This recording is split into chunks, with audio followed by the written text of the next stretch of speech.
Ladies and gentlemen, welcome back to the How's Life podcast. Today, we have two special, amazing guests. The female friendship is there.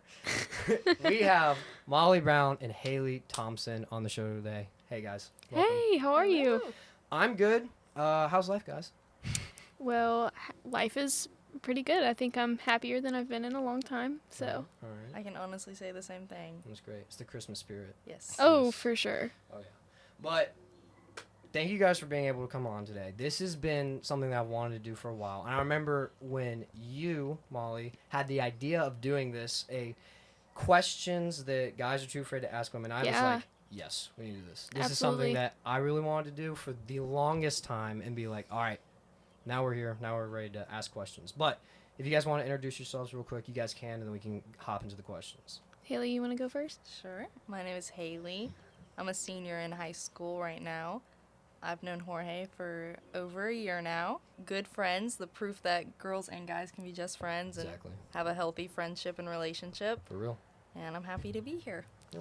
I'm Molly. I've known Jorge for, I want to say, almost 6 months now, which is pretty crazy because it doesn't seem... Wow, 6 months is actually I insane. know. Well, if you guys don't mind me asking the first question that we have. Oh, yeah, get into it. What is the best way to ask out a woman on a date? Okay. Wow, I think there's so many different ways, but I feel like if you know them, there's usually something that y'all connect over, and involving that in the way that you ask them is super important. Making it personal for sure, that it doesn't seem like you're just another girl that they're asking out or something. Literally, like that. yeah. Okay, got you. I think, like, for an example, let's say that it's a girl who, like, you play sports with. You could be like, hey, I know that we have practice. Would you want to go get food after practice? Because then it's like, it's more chill and it's approachable and it's like, it doesn't seem creepy. It's like, let's just go get food after practice or something like that. So this situation happens. You're sitting in class and you it's, I don't know, you're probably like a month in. You see this guy in your classroom and he's like obviously checking you out, whatnot. Then he comes over in the hallway. You guys haven't talked only classroom talk, but then he's like, what to you could he say to ask you on a date and it would be like, yes. Does that make sense? Ooh, I think if he was like, hey, I know that we don't know each other very well, but I would like to get to know you. Yeah. Would you want to go get a coffee after school? And I'd be like, yeah, sure.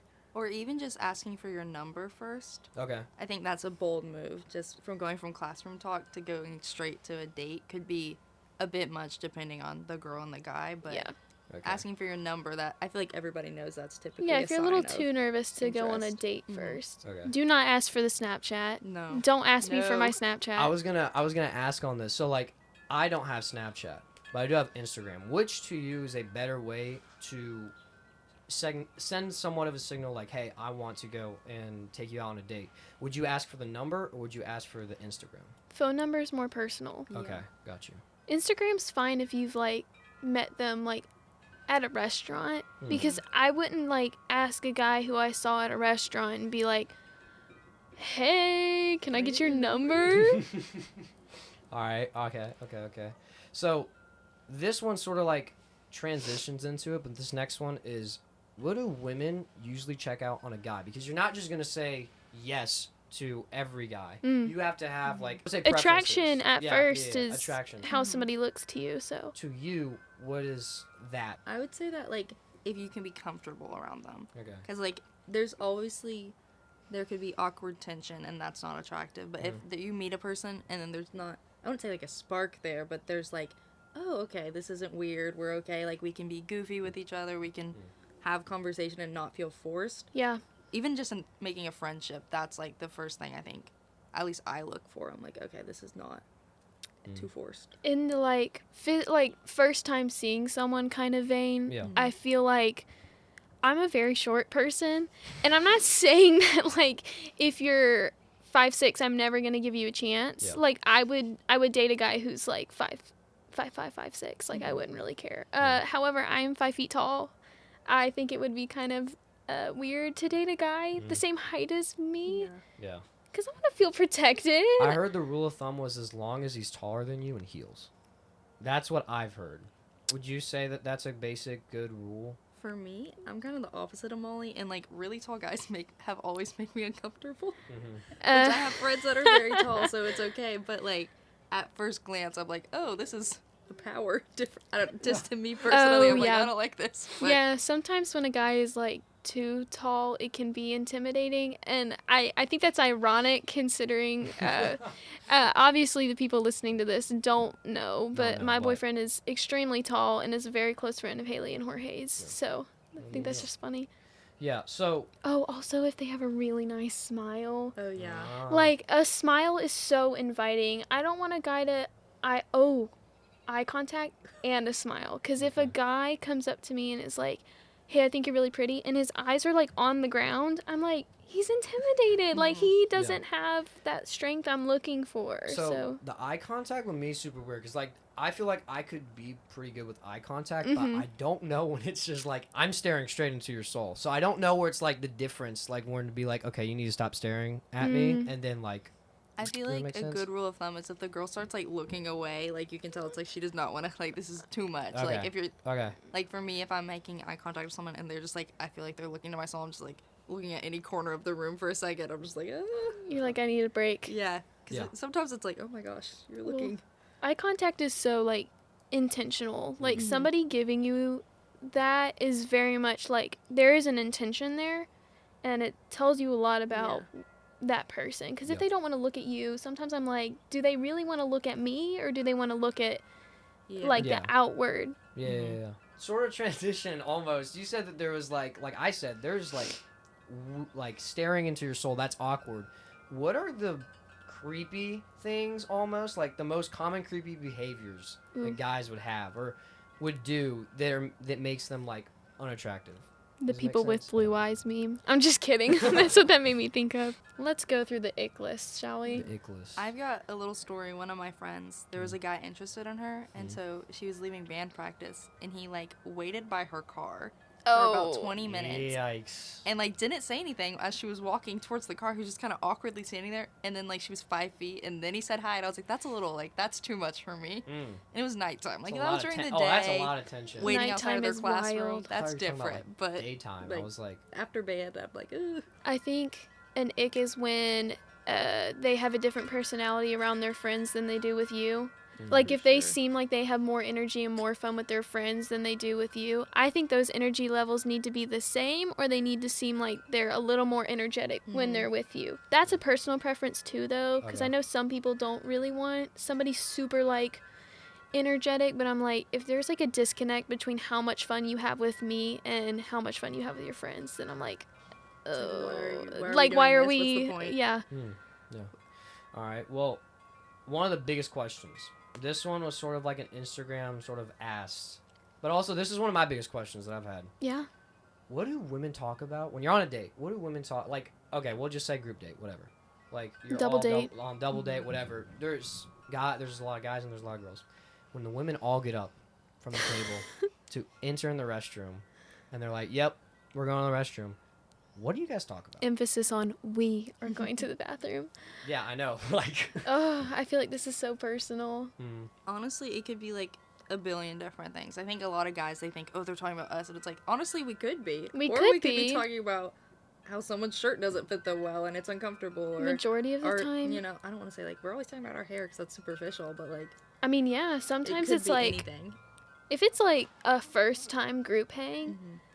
We're all going to the bathroom because we're like, is this going well? Am I being awkward? Am I talking too much? Yeah. Or what time do we need to leave? Or is this 30 minutes more? Are we going to hang out somewhere after? So you guys talk about leaving. Or like, what's the sign are we you're going to give me? Like, what's the sign? It's like, what Molly, are the audibles that are going to happen? I'm gonna whistle at you, and then I'm going to flap my hands like a bird 3 times. Apple 4 times, know that we need to leave or something random like that. Okay. That's a joke. We don't actually come up with signals. I hope y'all don't think that. I've never been on that big of a group date, but when I see it in the like TV shows and movies, I legit think I'm like, they are literally talking about how the date is going and what they can do to get out. I mean, sometimes be scared. Sometimes it is. Hey, you're not safe out there, bro. Just letting you know. Maybe they are. I don't know. We're talking about dates. You go on a date. Let's just say it's solo. It's like, so this is the big thing. This is like the main. Ooh. Like, I've done studies on this. Like, I say studies. I've asked 4 women, and it's split half and academic half. journal worthy. Exactly. this went on for, I think it's like 2 months. So I did this like in November because this situation was like very common apparently. So this is the picture. You have been on 2 or 3 dates with this guy, right? You guys are you two are shopping in the gallery or whatever. You guys are going out and shopping. He knows you're hungry, right? Right, yeah. So he asked you, hey, do you want to go get food? Knowing that you're hungry. And you're like, yeah, right? You pull into the drive through to go get your food. And right before he rolls down the window, he's like, hey, I'm not hungry. How does that affect your order? I'm probably going to get something lighter. I'm not going to... Well, actually, knowing me, I'm probably going to get a full meal. But it's going to make me be like, maybe I should consider if I want to get anything at all. Especially if, like, you've been hanging out with them earlier that day. And it's like, well, they didn't eat earlier and they're not hungry now. Should I not be hungry? Like, I mean... Okay. I'm not, like, a crazy, like, insecure person. But, like, you do, like, you note that. And you're like, oh, this kind of... There's also something weird about eating in front of someone and they're not eating. It's like... So, like, I've gotten 3... So, usually I would give them, like, a option bake almost. But, like, there are 3 options that happen. It was, 1, their original order was going to stay the same whether they were hungry or not. Like, they're getting a full course meal, and they're like, whatever. He's paying for it, by the way. It's like, that's part of the whole thing. The second one is they get... It's not their original meal. They're still hungry, but they get something lighter. And then the other one is option C, where they literally get nothing. See, I wouldn't get nothing unless I feel like the guy is almost judging me. It's like, okay, well then why did we pull into the drive-thru? If anything, I'm going to get angry. I'm going to be like, why did you take me here? Well, if he's judging you, then you shouldn't be going out on a date with him in the first place. Yeah, but sometimes on a first date, you kind of ignore some minor things because you're like, oh, maybe it's just today. Yeah. Okay, gotcha. And you kind of want to give the benefit of the doubt. Yeah. Well, that was the thing is that, like, I asked these people because apparently you're not supposed to order more than the guy. That's what I've been told. Like, no matter the situation, you are never supposed to order more than the guy. And I was like, that's dumb. Dang, little lady, you sure can't put it away. You know that? That makes me sad. That's a bit extreme. That's what I'm saying. Like, you just pull in and then get nothing. You know what I'm saying? Yeah. Like, if he's like, hey, I'm not hungry, like, he could not be hungry, and then now you knowing that you're hungry are not getting any food. To any girls listening, if you're on a first date with a guy and you're already red flag, don't go out like maybe you're not in, I'm not trying to say like you're not in the right spot, but if you're thinking you cannot eat more than a man, maybe that's not the guy. Maybe you just need to go find a guy that eats a lot of food. Like, but real, so real. Don't value yourself to like. Actually, no. One up him. Yeah. Superiority complex. Eat more. Eat more than that man. Eat more than you. I will be bigger than you. Oh my goodness gracious. Like, don't value yourself to what you eat, and if a guy that you're going on a first date with cares about that or not. Oh, absolutely. If somebody like if he's got opinions about the way you eat, he's gonna have opinions about everything that you do. That's what I'm saying. So it's like you shouldn't even be going with him in the first place. Like, that was my thing. That's not to say that guys can't have opinions. We're not saying that. We're just saying, like, if he's gonna have an opinion about what I eat, how much I eat, when I eat, I'm gonna be a little bit cautious of, hey, are you gonna then have opinions and be controlling of other things and make me feel weird about other stuff? That will only build like insecurity. Oh, absolutely. If he's clearly judging you for how much you eat when you're hungry in a drive-thru, like that's. I will say, if he's like, hey, I don't want to get anything because I feel kind of sick right now, I'm gonna be like, okay, well then let's just go ahead and get you home. See, but my thing as the guy is that, like, if I'm not hungry, I'm not gonna order something that I'm not gonna eat. You know. So real.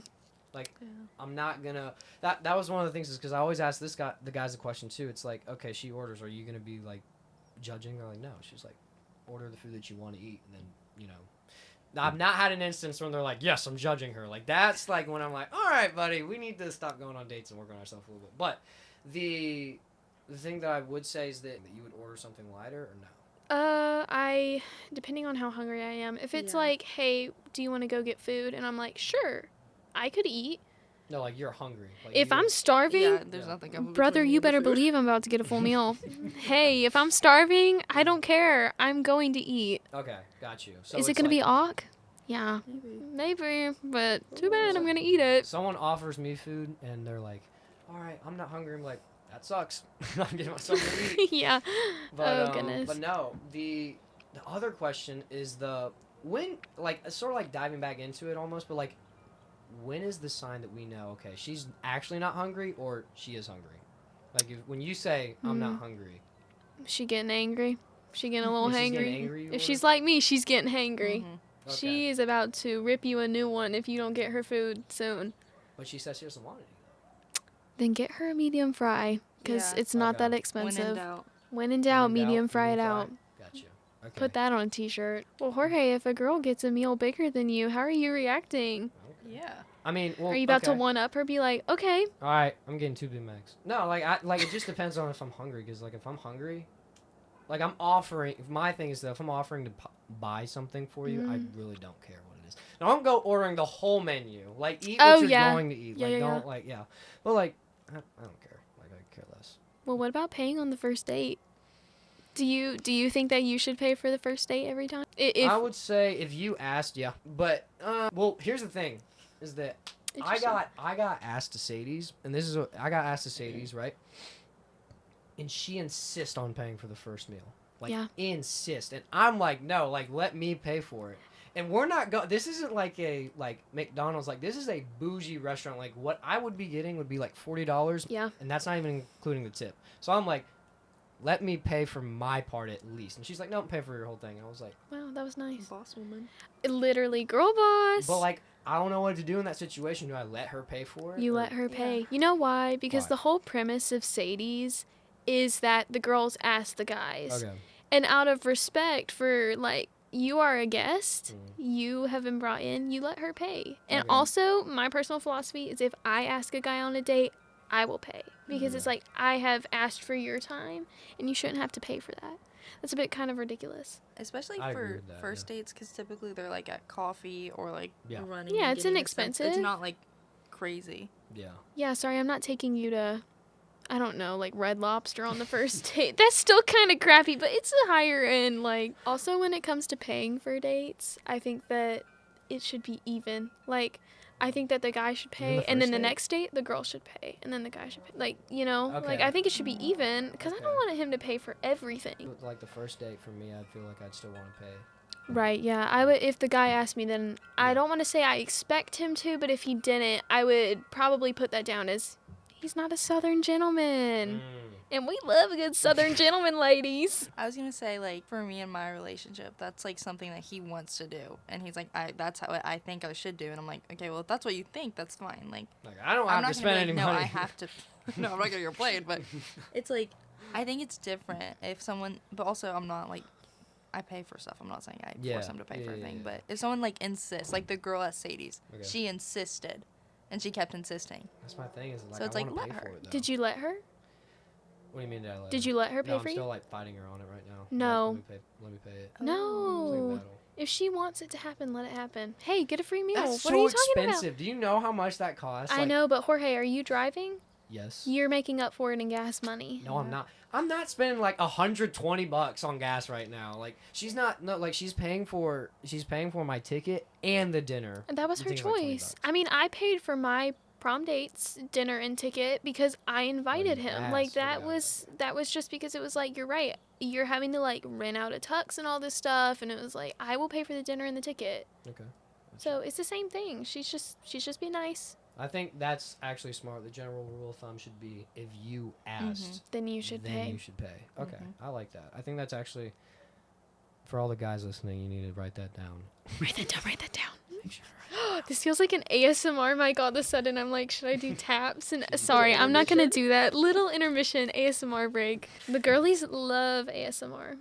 Really? Some of us do. I find it so annoying. Well, which one? What side of ASMR are you on? Like what are you listening to that you're like any of like the tapping stuff, like the little like that's just so weird. No, I like the soap crunching ones where it has like shaving cream in the soap. That's all right. I'm all for slime. I love slime. Oh my gosh. Slime just sounds weird though. No. Yeah. Hey, you're wrong. Okay, got you. Wait, do you like the ASMR where it's like wooden soup? Where it's like all these wooden objects in a bowl of like water and you stir it and it makes all the like, Jorge, you might need to get into that. What am I doing? What am I getting into? It's like wooden bowl soup ASMR. It's kind of nice. Look it up. No, I'm not. It's kind of relaxing. Kind of nice. I just couldn't listen to that. Like for me, like it would sends shivers down my spine. That's the point. That's the whole goal. No, it's not. Yes, it it's is. To be relaxed. Sometimes you need to be uncomfortable to get comfortable, Jorge. You gotta be uncomfortable to get comfortable. Yeah. Okay. Sometimes you gotta be uncomfortable, and then you realize all the things that make you comfortable. Okay. Mm-hmm. Okay. All the luxuries in life. It's a deep thought. Yeah. Shower thought right there. Are shower thoughts real for y'all? Yes, very much. I have like 76 of them. Like I'm just like 76 in one like, shower? Not exactly like 76, but like I have so many thoughts running through my brain, like in the shower. Specifically the shower? It'd be right before bed too, which sucks. Okay. Yeah. Hey babe, that might just be generalized anxiety disorder. Yeah, I have a little bit of anxiety. Okay. For sure, but I mean it is what it is. We all have some. The one thing that I will say that is uncomfortable, and there was a little bit of anxiety, is I went skydiving. Yeah, tell the people about that. Yeah, no. So what ended up happening was for my 18th birthday, I think. Yeah. So like. Well, how old are you now? I'm 18. Yeah, so it was your 18th birthday. Yeah. But like my 18th birthday was back in the summer. Yeah. And now I just got it. Well, where did you do it in? I skydived in Tennessee. Okay, then that's not illegal, babes. All right, guys. I skydived in Tennessee. And it's also on my story, so you can also figure it out there. But yeah. I went to Tennessee for the New Year's, I'm pretty sure. Yeah. Like that. And I skydived because it was my birthday present. And my uncle, he was telling me, he was like, all right, you're jumping out of an airplane. And I was like, yeah, right. And then he was like, you're jumping out of an airplane this week. Oh, he just sprung it on you? Yeah, and I was like, oh, I'm actually jumping out of an airplane. So it was fun. The whole experience, not to exclude you guys, but my mom did it with me. So I want to talk about that with her on that podcast. That's so cute. But yeah, no. It was a fun experience. It is definitely something that's interesting. My question to you guys, would you ever go skydiving? No. I can't. Why not? I'm just a girl. I'm just a girl. I literally, like, I get freaked out on, like, the Tower of Terror at Disney or, like, any all roller coaster, right. and I'm like, I don't like that feeling. It's an interesting feeling. I know that I would vomit. I'll say this. I was more scared signing the waivers over there. Like, hey, you actually might die. Versus jumping out. Like, my... Yeah, but you can die from anything. That's true. I mean, this definitely seems like the type of thing to induce that, but I think you're more likely to die from a vending machine falling on you than a shark attack, which is wild. Wait, did you know that? Facts? Yes. You could die. You can die more frequently from a vending machine than a shark attack, but we never hear about the vending machines. Those are the real culprits, guys. They're getting away with it. Y'all better watch out for those vending machines. They will get you. Yeah, they will. Yeah, they will. Don't order the wrong thing either. What is your go-to vending machine snack then? Oh, okay. Controversial. I'm getting like peanut butter crackers. Guys, I'm so sorry. $1 for like you? No, it's 50 cents. Okay. Okay, 50 cents isn't bad. Yeah. Like I would have spent my dollar on Doritos or a Snickers bar. Yeah, but usually those are gone by the time I get there. That's true. If I have Prime Pick, Reese's Cups. Prime. Yeah. Prime. No. Haley, what would you get? I'm always going for, like, the little Welch's fruit snacks or M&M's. Big facts. Big facts. Those are two really good picks. Are you a grape gummy girly? I am a grape. I actually love the grape flavor. Yeah. Same thing. You what? I love anything grape flavored, actually. Really? Yeah. I can't. My mom told me when I was a little kid, and she's going to fight me on this, but I'm dead serious. She said if I drank or ate anything that was red, that had red color dye, I would get cancer. I mean, as somebody allergic to red food dye, people being like freaked out about red 40 right now, I'm like, hey guys, that was my whole life. Hey, I'm safe. My mom would not let me have red food punch. The real reason why she said that was because apparently it makes you like hyperactive. I was never allowed to have red dye. And when you have 4 kids... Whoa, guys, what? Yeah, I was not allowed to have it because I was like the hyperactive, but I'd be like 20 times worse than the average person. Something about red dye if made you had me... red dye? It would make me literally like go crazy, and my mom was like, nope, no more fruit punch, no more anything red, and I was like... Turned her into a fiend. That's so weird. Like, okay, well, I would say this. Like, if there was fruit punch at like the 3rd grade party last day of school, I would have it then, but like that would be the only socially acceptable time that I would literally... Not even like a red popsicle? No. I'm saying that like I've had them. Okay, the red popsicle, yes, because I have had those before, but it's only like, I forgot what they're called, but it's like the American flag. It's like red, green, blue. Like I would only... Oh. Yeah. Like that. It's like a firework. That would be like the only thing my parents would let me have. Like anything completely in red wasn't allowed to have. Whoa. Wait, that's so interesting. Yeah. Okay, should we dive back into these questions? All right. Yeah. How would you want? I'm guessing this is how he would put it. This guy asking. Mm-hmm. How would you put it to say that you like somebody? Like the guy likes you. How would you want to hear that from a guy? Oh wow. You know, a girl wants to be kind of rizzed up. I'm not gonna lie. Sometimes it's kind of nice, but don't hit me with the like, "Are you from Tennessee? Because you're the only 10 I see." That's For sure. No. Immediately no. immediately no. That's the worst pickup line. I might laugh at it. I might be like, haha, and then I'm gonna walk away. No, you're gonna run away because you do not want to be around. But I like a guy who's straightforward and honest. That's true. A straightforward, honest person. If they were gonna ask me out, it'd be yes. Yeah. That's a good question. Do you think the girl should ask guys out? To be perfectly honest, in all of my relationships, I have been the one to initiate that I liked them first. I did not ask them out first, but I did initiate that I had feelings first. Okay. Controversially, though, I think I would say that I like when the guy asks me. Because I think we've established a couple times, well, you did in your first episode, that, like, we're Christian, and I believe that, like, the relationship between a man and a woman mirrors that of Christ and the church, and God constantly pursues the church. And so for me, it's like, I think that I want to be pursued. I think showing interest and then automatically saying, I want you to be my boyfriend, and like that's different. Yeah. Guys, that doesn't mean just run up to a girl and be like, God told me you're my wife. Yeah, that's a big no-no. As somebody who has been told, God told me you're my wife. That's the stupidest. But actually, it was the reverse. The guy was like, I just don't see you being my girlfriend or my wife. And I was like, I have never, ever in my life had somebody feel so bold to tell me that, because we weren't even dating. I think we had gone on one date and it wasn't established as a date. It was just like, hey, let's go get food before we have to go to this thing. And I was like, okay, cool. And then he hits me with the, God told me you're not my wife. How do you react? Like, what?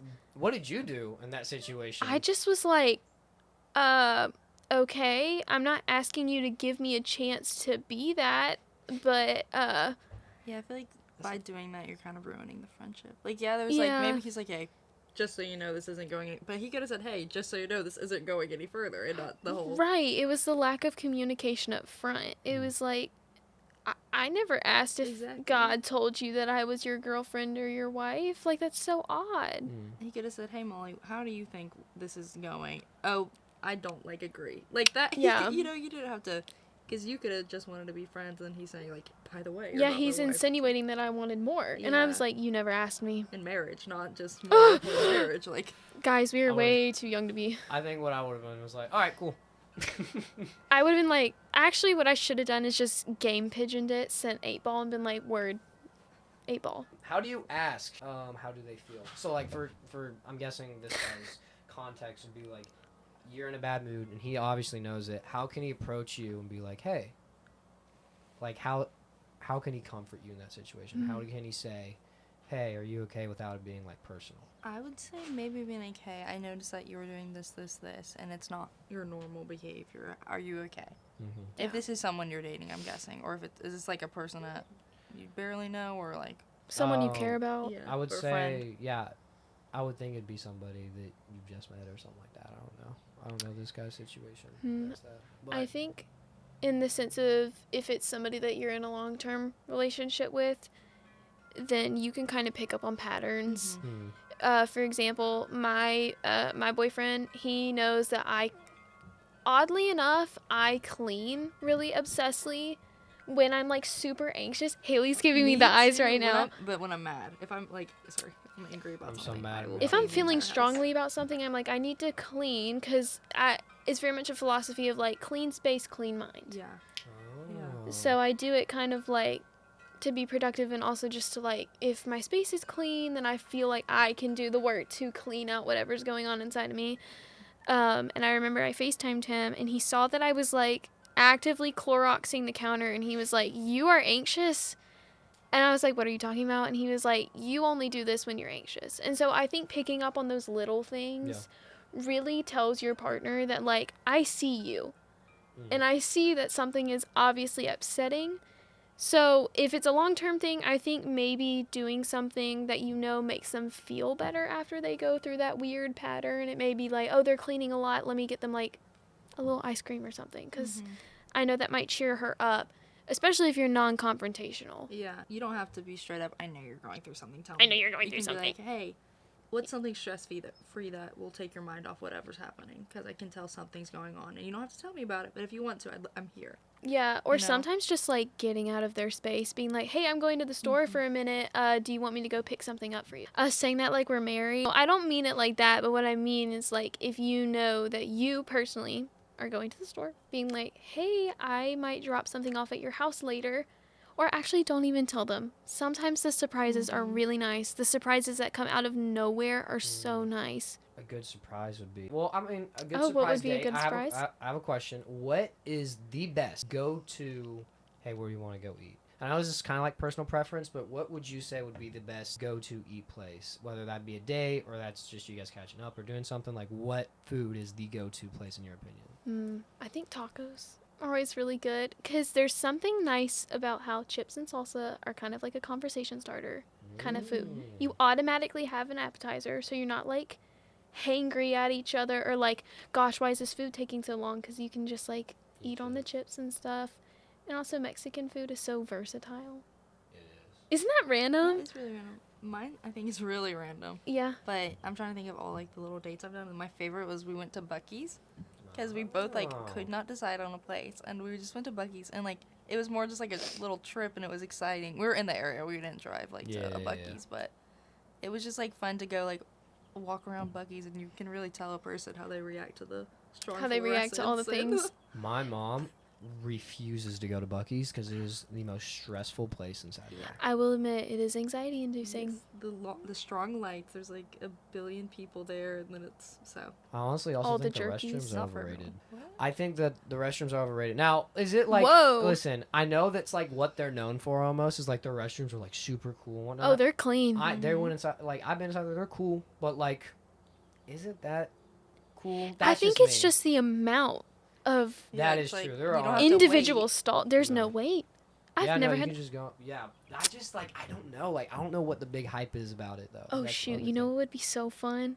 Is like going on a date to one of those like dinner and a show places. Like take me to the medieval night ones where they give you the big fat turkey leg and you sit there and you watch the knights joust. Or take me to the Dollywood Stampede. I know it smells bad. I don't care. I love the Dollywood Stampede. I went to one of those before on a band trip. It was a medieval sort of. Like, yes. It was. Now I will say this. Isn't it so cool? I got separated from my friends, so I was all by myself. Oh. But it was fine. The one thing I will say is the food.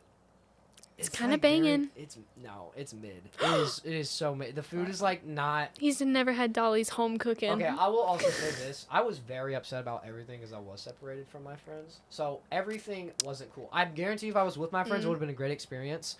The actual show, like they brought horses. Like when I say like real horses, they have battle each other, and it was cool. And they had like little like sections too that you could go and like your section is who you would cheer for and whatnot. That was a lot of fun, but the food was like, and I was really hungry at the time too, so. What did they give you? Like the whole, was it like the mini chicken? No, like when I'm talking like big massive turkey leg, it is like. Ooh, the one thing about the girls, we love a good turkey leg. I do, actually. Just going in and biting straight into it. Yeah. Yeah, that's interesting. But even if you can't even if there's no medieval times around you, sadly, move. Number 1, move.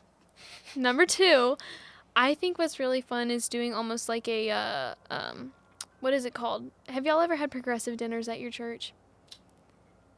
Yes. Where it's like you pick one place to get an appetizer, another place to go get an entree, and another place to get a dessert. Actually, no, I've not done that. I think that is so fun. It's like if you can't decide on one type of food, you go to one place, get an appetizer, go to a completely different place, get an entree, and then a different place and get a dessert. That and like being broke in like high school and college, like making meals for each other. Yes. Because that's such like a, I don't want to say like intimate, but like that's quality time. Yeah, that's such a quality time together, and like seeing how a person reacts to like stress in the kitchen and so real. Them wanting to cook for you is such like a sweet thing, I think.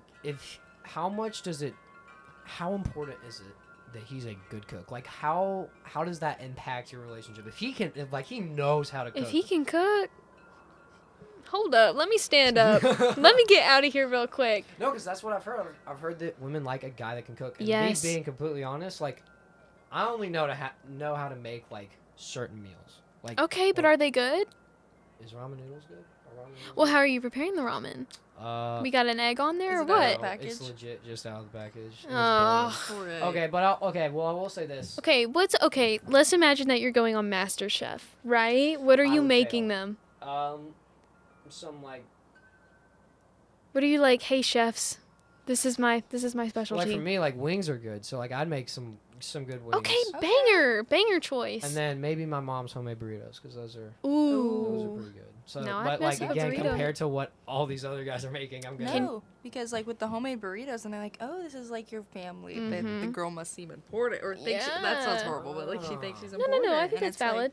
Like, that's okay. That's a good idea. That's actually you're sharing a little history, sharing a little time. That actually blows my mind. I actually never thought about that. The homemade meal. Yeah. And at home eating, because like that's one of the things that I think of. I very much think of, okay, we're on a date, where am I going to take you? But being able to like step back and be like, all right, we're going to be inside the house, we're going to cook, we're going to spend time being cost efficient and spending quality time. Yep. And even if you're just making like box brownies, that's like still fun to do together. True. Like I can also make some good brownies. So I actually have a question for you, Jorge. Yep. What do you think about the fact that I would say that most guys tend to have a love language of physical touch, and obviously that's not really something that everybody wants to get into on the first date. So what do you think that for a guy is like? Yeah, this is how I feel the most loved in this situation. Well, for me, my first love language is gift giving. Oh, cute. A little story behind that was because I've always liked gifting people stuff and being able to. Like, I know this is somewhat deep, but I always want to be financially stable when I grow up. I want to be able to afford things and buy things for people. So that's why my thing is gift giving. One of the things I used to do with my dad is that when he would go off to work when I was like 7, 8 years old, I would make Legos right before he would go to work and like give him a brand new Lego that he can put on his dashboard. Oh. And he'd like show all of his people and all of his friends and his coworkers. And I was like, dang, that's really cool. So that's one of the things that for me, I love gift giving. That's my love language first off. And then second is physical touch, but I'm not as much into that as I am gift giving. So for me, when it comes to a way that I feel loved, I think it would be if we're, like you said, like even if she makes something for me, like if it's a meal or she writes me a good card, like if she words of writes me affirmation. a letter, I will literally just like, I will die, and I will literally like hang it up on my wall, and I'll be like, she wrote me that, and I will be like so happy. So that's one of the things. It's like a little bit of words of affirmation, but also a lot of that gift. Like she put time and purpose into giving that to me. That's a big thing. That's also the way that I go out and give love. I give love by getting people gifts, by being able to do things for other people. Yeah. So that's that for me. Physical touch, like that's such a hard thing. Okay, so like I have a very popular, not popular opinion. I have a very hot take almost. Okay. But like, I'm not going to get as much into it, but the gist of it is that like people just say physical touch is their love language only to like. Do you think it's only touching on like, for lack of a better term, like the sexual aspects of it? Yeah. No, that's one of the things is that like I think kids just say that their love language is physical touch. That's one of the things I'm like, okay, wait, do you do you want to have sex, or are you actually like, you like hugs, like holding hands, like that's what I can match. Yeah, there's a very clear there's a very fine difference. line and I've seen both ways. I've seen both sides of that, and I always try to make it up front like, hey, I'm not gonna, because like my religion, like I'm not gonna have sex with you, but I will hold your hand if you want to have physical touch and hugging and all that sort of stuff. But no, for me, as much as it is for a guy, I don't know a lot of guys that are, or I'm not friends with a lot of guys, I will say, that are just like, my love language is physical touch, and the only way that you can make me feel loved is blank. And if that's the case, that's not the guy. To me, that's a bit of a red flag. Yeah. If a guy's a very big red flag. Yeah. I understand if it's like, I feel the most loved when you want to hold my hand in public. Yeah. I get that. Hey, yeah, me too. But it's just like, there's such a disconnect if it feels like the only way that you feel loved is if it's not even talking to a person, you just need to feel them. Yeah. Because then it's like, you don't want me. the feeling of me. You want the essence of me, but you don't want me. Yeah. You don't love me, Topper. You love the idea of me. You love being seen with me. Exactly. She was so right. Madeline Klein, you're my idol. I'm kidding. Wait, is that Outer Banks? Yeah, Yeah. she's the one. Oh, shoot. What's her name? Sarah? Sarah Wait, it's a double name. Cameron. Sarah Cameron. Sarah Cameron. She's such a girl boss. But I think you bringing up, like, talking about physical touch and stuff, I think when a guy, like, brings up boundaries on his own without me having to talk about it, that is Immediate the most turn on. attractive thing. Yeah. Immediate turn on. Not in that way, but just but like it shows like they know, like that's one of the things that I'm emotional intelligence is hot. It is key. It is actually up there. One of my things that I have for I had a girlfriend back in the day. Back in the day, freshman year. Brother, you are 18. I know. Well, like, it seems like a long time ago. Sure, yeah. But back when I was a freshman, I remember I got broken up with, and I was like, okay, this is what I want my next relationship. Not that, like saying that she's bad. I was just like, this is what could be improved. And that's one of my things on my list that I have. Like number 4 on my list is that she can communicate what she needs, what she wants, how she feels, and most importantly, can set boundaries. That's one of the things that I have on my list. I look for in a potential girlfriend. Like, can she do that? And to me, if a girl can do that, and just as much, like, not that I'm gay. But, like, if a guy can do that, too, that is very attractive, and I think that's actually really cool.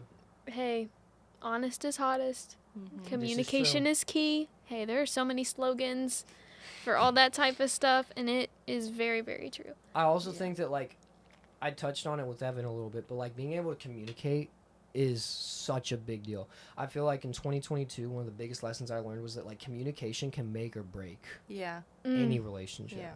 And I had fall-throughs with all sorts of friends, all sorts of stuff, because, like, we weren't communicating, like, face-to-face and going, hey, this is how I feel about a certain situation. I feel like that if you're able to communicate clearly, that's the indicator of, like, a great relationship. That's always something I strive to have, is a good, clear communication. And, like, I could be like, hey, this is how I feel about things. And I feel like bringing that straight up to somebody is very important and something that I would want. Yeah.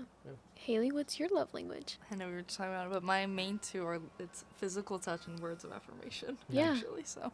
Words of affirmation, like, how are you wanting to receive that? Are you like, I want you to say it to my face, or are you like handwritten card, or? In my relationship, we're long distance actually, so it's kind of hard to do either of those. But one of the things that my boyfriend did before he left was he wrote me about like 20 notes to open up along the way. Okay. And like they were just like the sweetest things, and like they would make me cry, but it's like that was such one of the things I was like, we can't do this. Like I was very like stressed out about it, because those are like his 2 also, his love languages. So it's like, how am I supposed to make him feel loved if I can't even like see him face to face? And so I think also just communicating that, telling them, hey, I feel like lately we haven't been doing this enough, or hey, lately I wish we could talk more. That's what we do in our relationship, especially because I love like the face to face. And so every time he's back, I'm like, hey, I'd love it if we could just talk for hours, just face to face. That's all I want. That's all I want to do. And that's like very good. And prioritizing, even if I wouldn't say push yourself past your own boundaries, but maybe their love language is something that is totally not yours. But trying to do something for them when they know that that's not your love language, I think that shows a lot of just interest, and also just like kindness. Yeah. Even in friendships, you can do that, I think. Oh, for sure. Yeah, you can definitely do that in friendship. I think your love language goes beyond just romantic love. I think it also plays a heavy part in platonic friendships, and even with your parents. Yes, and your communication siblings. And, like, to pick back up on it, the communication with parents, and like I said, like any sort of relationship is very important to have. That's something that I've definitely grown in for 2022. My question to you is, what is your love language? My love language. So obviously we've touched on, well, the big 5 are words of affirmation, physical touch, gift giving, quality time, and acts of service. So I grew up with an acts of service dad and a quality time mom, and that made me a words of affirmation and quality time girly. So as somebody who chronically overthinks, for me to have it said out loud is so important. But on top of that, I really, really love just spending time with people, because I will take an experience over a gift any day. I am the type of person that I want to be, like, if I'm going to be given a gift, let's make it an experience, because to me, the gift of a memory is, like, the most important thing ever. That is true. Yeah. That's been interesting with dating, though, because I will say that teenage boys do struggle with words. Yes, this is true. I've been gifted to have my mom by my side teach me how to do that, but Oh, yeah. No, I agree. So I'm very blessed that I've had my fair share of relationships, and most of them being long term. I was in a 2-year relationship, and then one that lasted a little bit over a year, and now I'm with my current boyfriend, and it's just been really interesting seeing how as people get older, or I should say as boys get older, how many of them grow into being communicators. And it's been definitely interesting to see that, like, I would say that the main issue in some of my previous relationships was communication. Yeah. And now I'm in a relationship where I'm like, I don't think that communication is a problem. That doesn't mean that we don't struggle to communicate sometimes, because sometimes I'm just like, I talk too much. Sometimes I talk too much. To tap on that little bit of an experience, and also, like, you'd rather take an experience over a gift. Yeah. One of the things that I did over the summer, that I not this past summer but the summer before that, was I like physical, like, being able to see physical, like, memories and experiences that I've had. One of the things I did was this Polaroid project. Yeah, it's really cool. Yeah, I'd take a photo every single day to have that. And now, like, I, like, in the moment, it, by the way, it's really expensive. I just have to get that out of the way. It is expensive. But to be able to have that experience also be inside of a little card is one of the craziest things. And that's what I love about Polaroid so much, is that I'm able to take a physical moment and have that for the rest of my life. And do you think that's, like, better than BeReal in a way, because you can physically hold it? Well, BeReal also, it's like people, like at first it started like it was actually people being real, but now, like, people, like, purposely set up for BeReals and whatnot. And I mean, in a way, yes, it is good. I much would rather prefer the Polaroid. Yeah, but you also get to pick the moment in which you want to immortalize, because I think that BeReal goes off at random times during the day, and sometimes it's like, yeah, I appreciate the thing of, like, there's nothing going on right now, and we're just going to take a picture of it and be honest that social media is fake. But maybe I want to take a picture of the moment during my day that I was like, this is what I'm grateful for. Like, thank God that I got to have this great moment today. And I get to have that be my picture. So, I don't know. I think BeReal is interesting in that way. Because it's like, yeah, you have to be on time in order to get the 2 extra photos, but... Yeah, this is true. But then I'm on my phone all the time, and I don't want to be on my phone all the time. Yeah. That's one of the things I'm trying to get better in 2024. Almost said 3. 2024, I'm trying to get better in managing my screen time, because I've usually been, I don't know what you would call it, but, like, I'd sit down and be like, okay, I got 5 minutes. Let me just go in. Oh, like doom scroll? Yeah, that's what it is. And then, like, you know, an hour later, I'm like, oh, well, here I am. Yeah. And now I can't stop. But do you not set timers? No, I don't. Set time limits. Set time limits. Yeah. Give somebody else your screen time password. And not, like, your mom or something. That's what I did. So. Well, I can't give it to my siblings. They would never tell me what it is. So if I actually have a situation where I need give to it to, like, Evan or something. Yeah, give it to Evan. Yeah. Give it to Evan. Give it to Jack, Grant, Taft, Aiden. Is it only for, like, social media apps? Or? It can be for any app. It can be for anything you want. Okay. Aiden's got one for Safari, and I'm like, buddy. Safari's crazy. It's like all of his apps. It'd be different if it was like YouTube. But I mean, he's very self-controlled. I think, well, me recently, I just deleted Instagram. Oh. I only re-download it when I re-download it when I know that there's something that my family has sent me. Like, my mom will be like, hey, I sent you something, so then I re-download it and check. Luckily, I checked Instagram for that and saw her had DM'd me. If I hadn't have, I wouldn't have seen your thing, and I would have felt so bad. But I think that there's a lot of clarity that comes with just, like, taking the noise out. Yeah.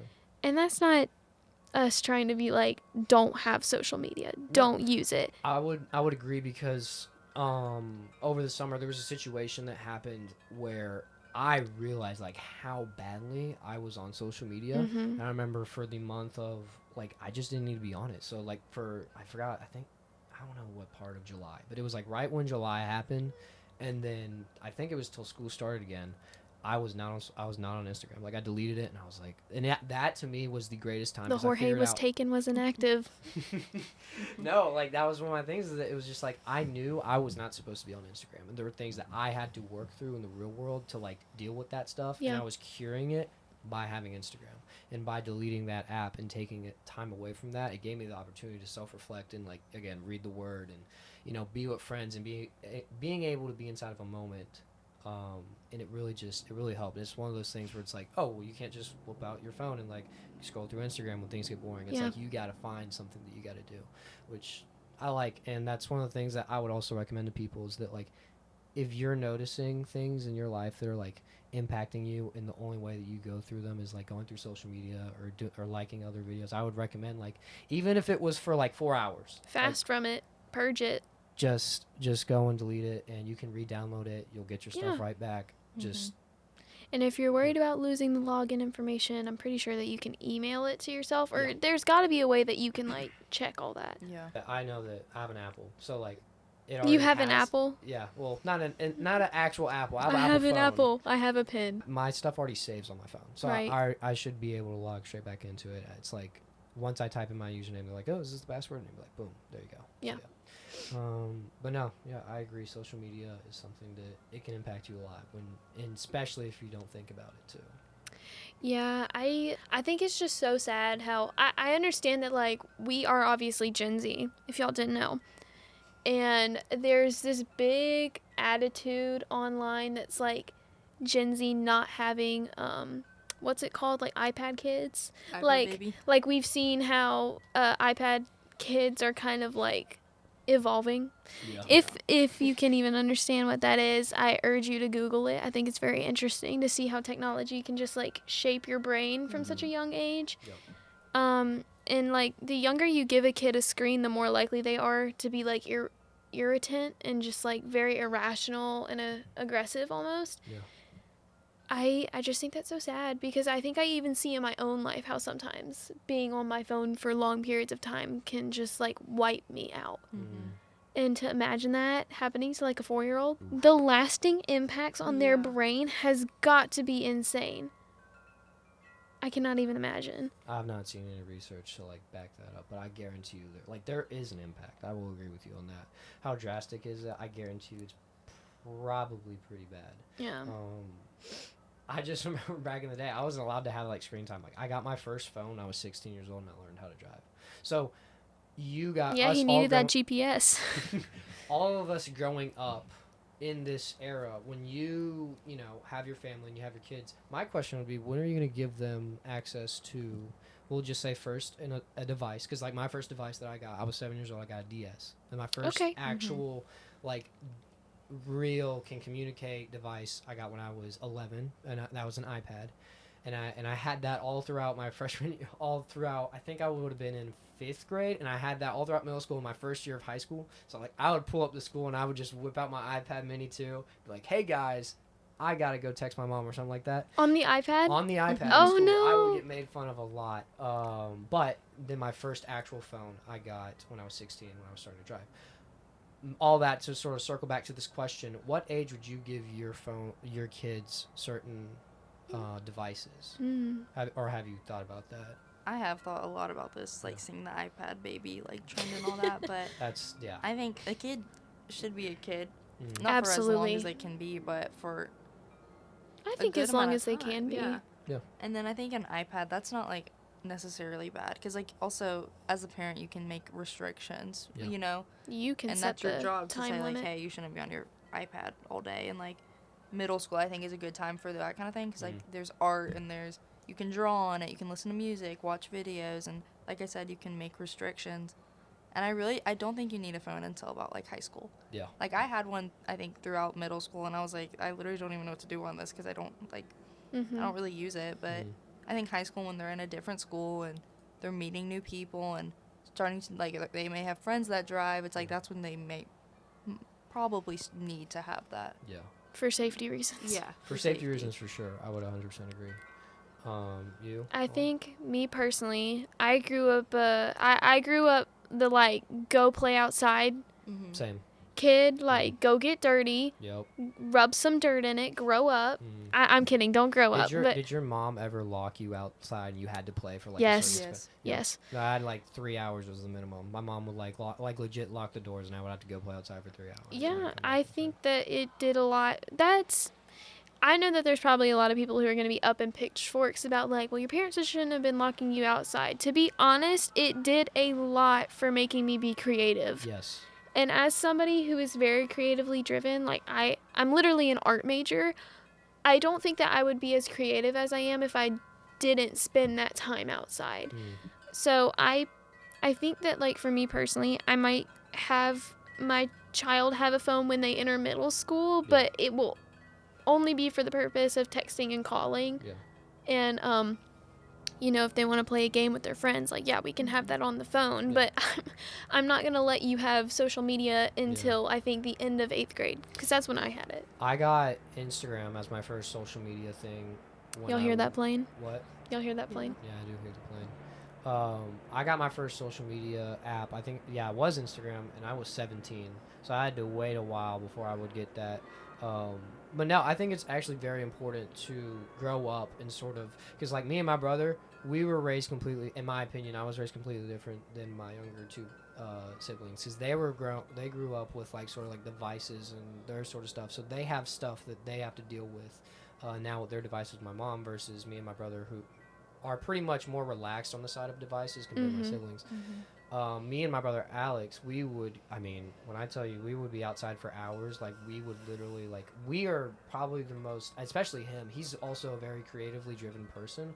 And we would come up with all sorts of games, all sorts of ideas, all sorts of, like, storylines to stories that we would act out and whatnot. And one of the things that we used to do back in the day, that we used to incorporate the transition from being on electronics to being outside, was we used to legit make mini movies. And one of the biggest things that we used to do was we would get my cousin Livia, we'd go over to, where our cousins lived, and we'd go into this big forest that they have in their backyard, and we would just, our parents would be like, all right, peace, see ya, because they didn't want to deal with any kids. But it was good because it gave us that experience of, like, learning how to deal with things, how to build forts, how to start a fire, how to do all this sort of stuff. Start a fire? Yeah, no, we did, me and my brother did Boy Scouts. Now. Oh, okay. I was like, hello, are you going out into the woods with flint and steel at age 8? We did not do that. Fire safety. It was interesting. We learned a lot of stuff. We learned how to sort of like grow almost into like being able to be creative. And also the big thing that we also learned was how to deal with injuries. That was one of the most common things. Injuries. We would get hurt a lot of the time, but it would be so much fun. So that's one of the things that I know that when I grow up, I want to be able to give my kids at least some sort of device, probably a game setup around 7 or 8, because that's usually what happened to me. And then give them something that they can't have social media, but they know how to use and learn in, like a device, which probably 11, 12. And then my policy is that when they start driving, they're going to get a phone. Now, okay, yeah. That's usually my rule of thumb. And then social media, I want them to be at least 17 or 18. That's my thing. So yeah. That's good. That's really good. I think it's complicated because, like, I also don't want my kid to be like, oh, don't go to Jimmy's house. His mom doesn't let him play Roblox, or like, I don't want that to ever like be like a bullying kind of thing. Yeah. Or a reason for social hour to not be. Yeah. You don't want it ever to like hinder your kid's ability to connect with people. Yeah. I mean, with social media, I think there are like a lot of like dangers to it. So like that's so understandable. Predators. Like, you're waiting until you're in high school or whatever, end of 8th grade to get that. And even navigating that now, that's actually very challenging. And you're sort of having to do that on your own almost as a teenager. And it's, again, one of the things, like, I slip up with getting on my phone too much, and also like getting too invested into Instagram or any like the social media that I have. So that's something that I had to navigate and be like, okay, I need to stop that. So that was sort of like the reason behind that too. But yeah. Sorry, I didn't mean to cut you off. I was just No, you're good. adding on to that. But yeah. Are there any more questions that you would love to ask us? No, I mean, I don't have anything else. If you guys wanted to speak out on anything else, I'd be down to go wherever you guys wanted. I'm trying to think of any other questions that I feel like guys might be curious about. Hey, if I get dressed up, please compliment it. Yes. That is actually a good point. I remember my first date. Now, we went to go watch a movie and we got to eat dinner. She dressed up. I just wore like a polo No, I didn't even wear polo. But It polo's was dressed straight up. up like it was like a nice shirt. It wasn't like some like dude perfect shirt. It was like a nice little like I wore jeans, I wore shoes, and I wore like a nice blue shirt or something. I don't even know. Good. Yeah. Is that fine? Is that good? Is that all right? Yeah, that's fine if that's what you're wearing, but Okay. I'm talking about if I put effort into my appearance, like if I show up in a dress with my hair done, you better tell me I look good. Because otherwise I'm going to feel kind of like You don't even care. you don't even care, you didn't notice. Because, you know, kind of when you get asked on a date, it's like, Oh, we're talking like first date? oh, That's- yeah, like yeah. if, So just be like, wow, you look really nice. Oh, thank you. Oh, my gosh. compliments go the long way. Yeah. So wait, so it also depends on like where you go. So like if you go Starbucks, you're obviously not gonna wear a dress is what I'm expecting. Right, but I mean, like, once you see the girl, it's always so nice just to give a little compliment. Start off with a compliment. Hit it on a high note, you know? Okay, got you. Being appreciative is always nice. Just noticing things. Yes. Like if a guy, because like a lot of girls, they can like wear their hair completely straight one day, have straight hair, and then curl it, or like say or opposite. And if the guy doesn't notice, that's like, oh. But that's the one of the things I was having to navigate was like, I wanted to say because I didn't know how to be like obviously be like, hey, you're beautiful, right? But if I didn't say, I was afraid like if I didn't say it every day, then she would think. No, well, that actually, day- I think doing it occasionally makes it so much more special. Yeah. And also, when you do it is so telling. Like, for example, I personally recently have been struggling with a lot of like self-image insecurity, and I don't know why that is. I think a lot of girls maybe hit 16 and they've never really thought about the way they look before, and then all of a sudden it's like I have to be perfect. And as I've gotten older, it's only been intensified by, you know, how much of what we see online and also what we see in person in advertisements. It's like beautiful women, or what we think the ideal woman of my age should look like. And so I got really insecure and was like, I don't think I fit that image. I mean, you know, traditionally, I would say in movies, straight hair is seen as beautiful. Like usually the curly-headed girl gets transformed, like literally in Princess Diaries, she has my hair, but they haven't styled it properly. It's literally fluffy, and they're like, wow, she's a princess now because she took off her glasses and she has straight hair now. And I was like, oh, okay, so curly hair isn't beautiful. And so I have curly hair. It's not super, super curly, but it's definitely curlier. And I felt like, gosh, I just don't think that my hair looks as pretty when it's curly. And so whenever I had somebody who was a significant other tell me your hair looks beautiful and it was curly, it was like the compliment. It was like the nicest thing ever. Yeah.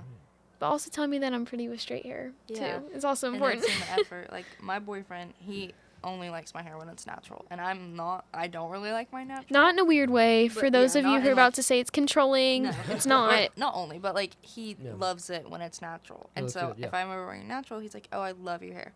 But if I straighten my hair, he'll go, "Oh, you straightened your hair today. You look really good." Yeah. He's not like, "Oh, I hate your hair when it's straight." Yeah, he's like, not that's hating on it. horrible. If you have a That would boyfriend be that does terrible. Yeah, that's. that. And also like for guys, that's such. I think that's. I don't say a red flag, but it's kind of controlling. Like if Yeah. you're like, "Oh, I hate your hair when you're doing this. Oh, I hate this." It's like, "Oh, do you like anything?" Yeah, that can come off as like narcissistic. Yeah. As though you think that my appearance is for you. Yeah. Yes. I have a question. Yeah. Are there such things as yellow flags? Yellow flags, like I don't like they're not fully red, but like I'm gonna take that into consideration. like it's between. Do you mean more like a green beige? flag- What? Do you mean like a beige flag? Beige flag. I guess is what that would be. It'd be like because I mean green means go, red means stop. Like is there like a slow down almost sort of like color? Like you know how like yellow's like the slow down. Like, hey, we need to talk about what you mean by that. So it's not like no, but it's not like It's a little yes. confusing. It's like Yeah. right in the middle, like a beige flag. I guess is how I'm saying it. Is there such thing as that? I feel like a beige flag for me is if a guy has like a very niche interest, and I just can't connect to that, and I'm like, well, this is not something I'm interested, but he is, and I like him as a person, so I can get past the fact that he's obsessed with this one thing. Unless that one thing is It's just like like so really bad. wildly out there that I'm like, I can't even get over that I know nothing about this. For example, I have dated 2 guys who were really into cars. It's not weird. It was like they like to talk about cars. They were passionate about it. And I just was like, okay, I know that I'm not the type of person who knows a lot about cars, but I can still like give them like Christmas gifts that are centered around cars. Or we can watch a TV show that they like that's about cars. Or listen to him talk about cars, because I actually learned something by listening to that. So, you know, like that might be a beige flag of like, if you're not interested, just like learn. So you said TV shows. What is it? And I'm not like stereotyping. I just have this question. Most women that I meet are all into true crime or like unsolved murders. My gosh. What is with that? We feel safer. Really? It's like confronting the unknown sometimes. Yeah, I think I used to. I don't really listen to it anymore just because I'm like, why am I listening to this? But Same. I used to, and it kind of feels wrong in a way. I'm like, but that's a different story. Yeah. But I used to listen to it because then it's like, oh, now I know what to look out for. Like, as if I'm going to come across like a killer clown of all things. Like, but it's like listening to the ones where it's like, she was running, a guy said this thing. Oh, it's like, okay, I know it's like, what to look for. This is suspicious behavior. This is that. Oh, here's how she got out. Like, especially with, like, the survivor stories. Survivor stories, thank you. Like, with those, it's like, here's what she did. Oh. You know, I just think... Also, we all have morbid fascinations. I think every human has some part of them that's like, I'm very fascinated by death, or... Like, guys watch, like, the roller coaster videos. Like, they watch the top 10 roller coasters. What do we... Number 1, Burger King foot lettuce. No, that's what we'll watch. We'll watch the most random videos, and that's like, that's what that... I haven't thought, like... I feel like y'all's morbid fascination is like, ooh, top 10 roadkill. I don't know. Like, my boyfriend is very into hunting, and so, like, for him, I feel like his morbid fascination is, like, how to, like, properly cook and clean an animal. Whereas for me, I'm like, that's too gory. I'm like, how do I avoid a serial killer? That's my morbid fascination. I'm watching some true crime when I get home. Right. Watching that video. See, I don't do it anymore, because I listened to one about Ed Kemper, and it scarred me. He's the one who, he was like a serial killer, and he turned himself in, and the main thing was that he killed his mom. Oh, wow. Like, that was his final victim, was killing his mom. And that set him off. He was like, I need to turn myself in. But he wasn't apologetic or anything, and he was so open about it. It was just really disconcerting. Ew. Well, let's not kill our moms. That would be a pretty cool thing not to do. What? Wait. I said, let's not kill our moms. That'd be a pretty cool thing not to do. That's like the opposite That's of the opposite of what I was going the for. Oedipus complex. Yeah. That's the opposite It's of it. a pretty cool thing. Wait, no, to not to do? I don't even know. Anyway. That's not a pretty don't do chill it. thing. Don't do it. Yeah, don't do your that. mom. Don't kill your All right? mom. Go give her a hug.